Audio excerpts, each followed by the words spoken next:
Here in Miami-Dade County, we now have 61% of our county in that severe drought, which is actually up 45% from just last week. And then it freezes and forms a layer of ice around it. When that pellet then drops below the freezing level and gets shoved right back up, it gains another layer of ice around it. The flooding has poured into the parking lots and the streets and causing major problems here at Matheson Hammock Park. Trash like this plastic water bottle is all across different mangroves here in South Florida. And these native plants don't just float, they actually filter runoff before it can reach Biscayne Bay. But unfortunately, we just can't win. Of course, there's coastal flooding on top of it. But this is the last king tide of the season, so it's very exciting to see that. We won't be experiencing any king tides until the year of 2025. Thankfully, though, with no rain in the forecast, it's going to be an excellent Easter forecast. Our peeps here are telling us we have our morning temperatures waking up in the low 70s. By the time we head to lunch, it'll be 81, and ending the day around 77 degrees. It's going to be a great day to get outside, go egg hunting, and have a great holiday. You can expect anything from wind. We have some rain. We have lots of stuff in the forecast. Right now, those winds are pushing in from the east pretty strong. We have wind gusts 22 miles per hour here in Miami, in the 30s in the Keys.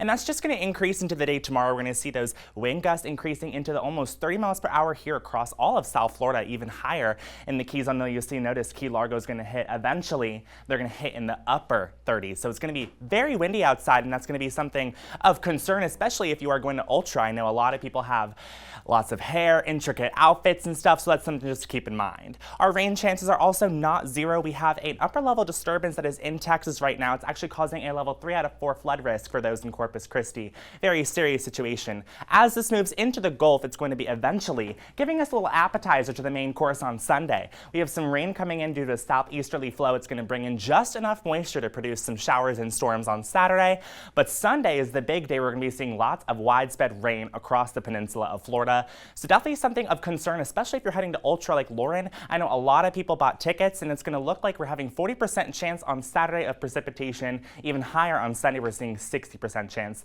And eventually after that, we're seeing more of those everyday spring-like showers. We're heading into the wet season. Here's our ultra forecast.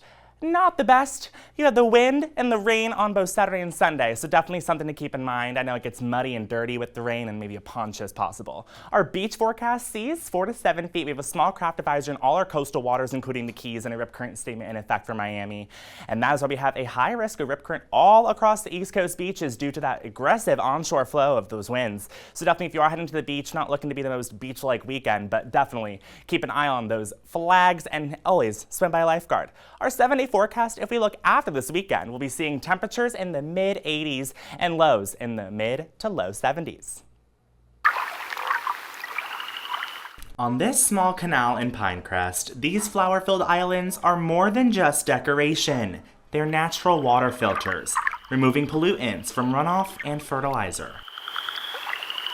Nutrient pollution from fertilizers that run off into our waterways. Nutrients like nitrogen and phosphorus are instead feeding something else when they enter the water. They feed algae. FIU researcher and Phytoflora founder Jasmine Locke Rodriguez says the roots of these plants soak up pollutants right from the water. They pull nitrogen and phosphorus out of the soil to absorb into their stems, their leaves, their blooms, but instead of being in the soil, now they're directly in the water. Behind me here in Pinecrest, you can see these 5 floating flower islands where there are all these natural plants and flowers on the islands where those roots dig deep down and naturally filter out pollutants in the water like nitrogen and phosphorus. The islands provide an alternative to herbicides, which are traditionally used to control invasive weeds in these waterways. One local fishing guide says he already sees a difference.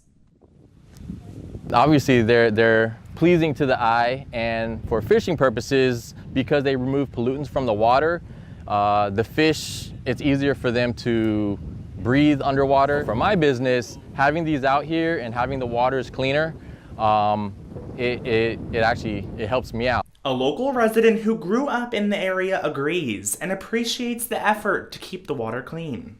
Growing up in South Florida, I spend a lot of time on the water, and I think it's really nice that they're doing all these measures to help clean up the water. Locke Rodriguez hopes this small pilot project will set a larger example. I absolutely hope that by demonstrating we can do this at a larger scale in Pinecrest, that we can also be a model for other communities to adopt this strategy as well. For now, these floating islands remain a sign that sometimes the best solutions are the simplest, and they're rooted in nature. Reporting for UMTV, I'm Quinn Davidson.